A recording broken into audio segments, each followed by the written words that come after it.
Les délais de recours contre les décisions de l'organe de règlement des différends de l'autorité de régulation de la commande publique sont passés de 15 à 10 jours.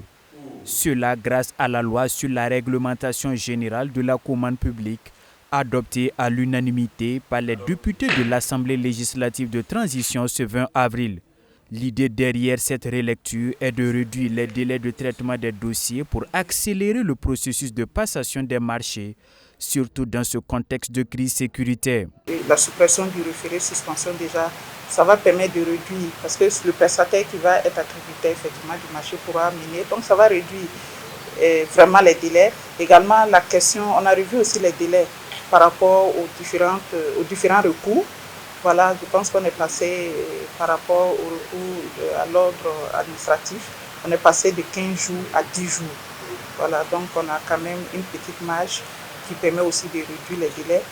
La question de la facilitation d'accès des petites et moyennes entreprises au marché public est également prise en compte par la loi.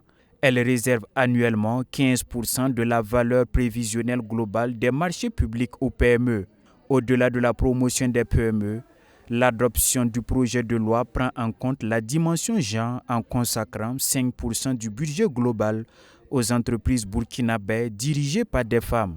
Le fait d'avoir intégré la question de l'achat public durable, je disais que c'était 3 dimensions économiques, environnementales mais sociales. Donc c'est ce volet social-là qui va faire donc un clin d'œil à nos petits producteurs, à nos petits prestataires et une certaine couche de la population.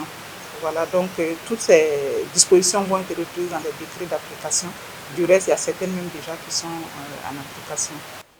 L'adoption du projet de loi donne aux entreprises une liberté d'accès à la commande publique, offre plus de transparence dans les procédures et garantit une indépendance du mécanisme de régulation en matière de commande publique. Elle confère désormais à l'ARCOP la possibilité de sanctionner les agents indélicats dans les procédures de passation des marchés.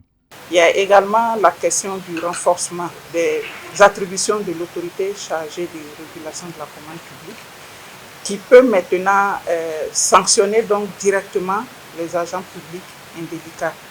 Voilà. Par avant, cette disposition n'était pas faite, n'était pas appliquée dans l'ancienne réglementation. Et donc maintenant, l'adoption de ce texte permet à l'ARCOP de pouvoir donc profiter de cette attribution-là et lui permet de sanctionner directement les agents publics qui vont faire l'objet, à l'issue bien sûr de tout un processus d'enquête administrative, même judiciaire, de pouvoir prendre directement des sanctions contre ces agents publics indélicats. Les marchés publics mobilisent chaque année près de 300 milliards de francs CFA. Levier de développement économique et social, le gouvernement entend réduire la lenteur des procédures et améliorer l'exécution des marchés à travers cette relecture conforme aux normes internationales et communautaires.